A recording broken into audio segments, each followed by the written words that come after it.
everyone for OneWrestling.com. This is Bill Apter with another segment of Ask Shawn Michaels.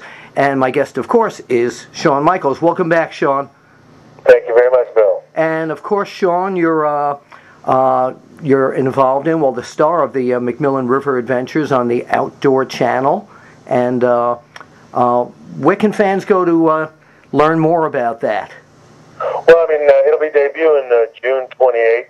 Which, by the way, people may be hearing this after that, so then it has already debuted.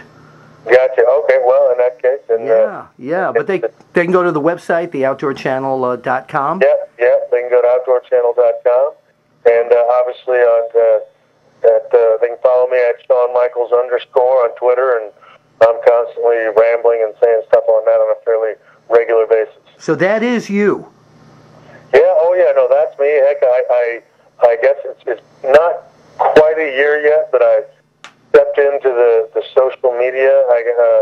They got a little website of me, theshawnmichaels.com, and I actually, there were a lot of not real people out there, and the guys at Encore Sports and Entertainment who represent me now, said, hey, you need to start doing that, and Larry, I mean, just because I don't, I'm not really good at that, and I'll be honest, I mean, the Twitter thing, I've got that down. I can do it on my phone. It's something that doesn't take a lot of time. It gets, keeps me connected with, the people that have followed me for years, and it's actually, I have a lot of fun with it. Do you notice, by the way, and I'm just going to throw this in before we get to this question, that there are so many of the guys back from your generation when you started that are still so gun-shy? I'll say, do you have an email address? And they'll, oh, my wife or my son does that. I don't go near that stuff. Yeah, well, no. I mean, it was that happened, while we were out there working and everything else. The information age came, and I'm not real handy with a computer by any stretch. Well, what did we do without it? What did we do without that social media? Yeah, well, I mean, that's the thing. I mean, it does. To me, there's a lot of pros and even more cons to it. I mean, and that's why I guess we're a little leery of it, because there's a lot of misinformation out there, and just about anybody under the sun can get on it and say something. And so, in that respect, I think that's why we're leery of it. Because. It's just natural, but it is something that just literally millions and millions of people use now. So you've got to. It's one of those things that you've got to be a part of it, at least in some respect. Okay, so Jim Farisi wants to know from Shawn Michaels, who is the next Shawn Michaels? Who do you see that might become the next showstopper? He said he thought John Morrison, until he was injured, kind of had that showstopper appeal. What do you think? Well, I mean, again, I guess I'm always sort of, I shy away from those questions, because I don't think anybody ought to be trying,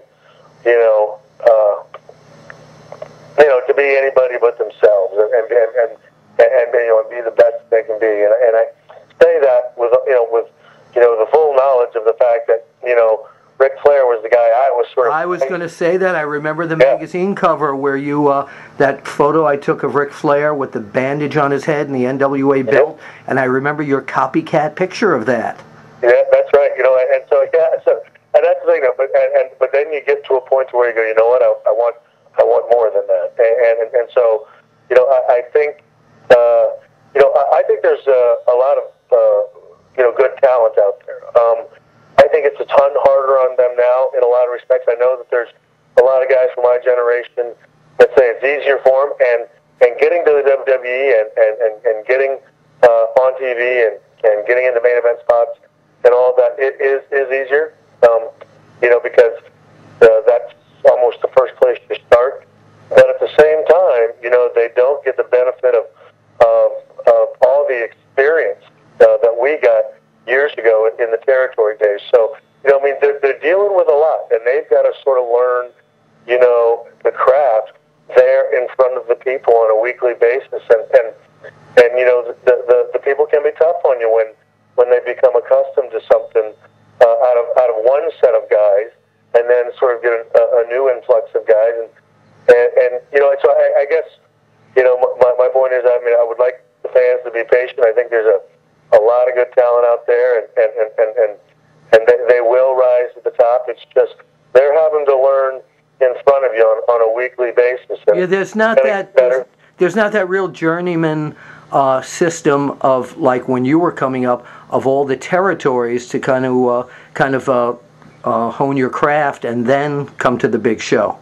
Exactly, and that's the thing. I mean, and when I did that, I got to work with so many different guys, so many different styles, and a lot of them start together and then come up together, so they don't quite get the variety that we got. I mean, I was working with guys that had been in the business, for 10 and 15 and 20 years. I mean, when I was 19, I was in the ring with DiBiase, Jake the Snake, Terry Taylor, Tim Horner. Wow.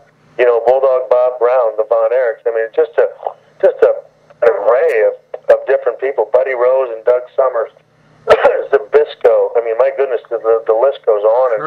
Kurt Hennig too, and team matches the Rockers against Hennig and Hall. I remember that so well. Oh, Tully Blanchard and Arn Anderson. I mean, Demolition. I mean, all these guys that just had, just a ton of experience, and so it is. I mean, it's a lot, harder on the younger guys in that respect, and you know what? They're gonna become more confident. I think that's the biggest thing, is guys going out there and just being confident and believing in what they do. I think right now, there's a lot of apprehension. I think they got a lot of stuff on their mind. They got a lot of people in their ear, and there's a point at which you've just got to sort of jump off the boat and sink or swim with your convictions. And again, you run the risk of it being unpopular. It's impossible to get all the way up there without upsetting a few people. But you got to look at the goal and just forge ahead to it.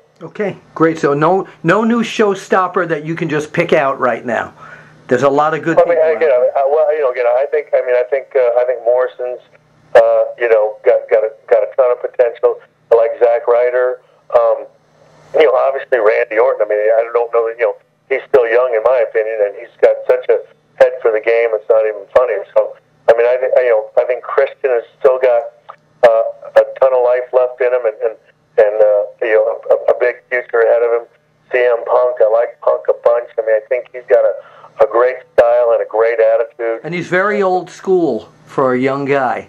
Well, and the thing is, again, I guess the thing that I like about him the most is that he's not afraid of rubbing folks the wrong way. And I tell you, that is a huge plus. And I think if anything is holding guys back, I think it's that. It's not being afraid to go ahead and upset a producer or a boss or somebody with a veteran or whatever. And sometimes you have to do that. He would have been a great candidate for DX. Oh yeah, well that's me. And believe me, that process isn't fun. I mean, every guy's got to come to that time on his own, and then and then he's got to decide. You know what? I'm just going to do things my way,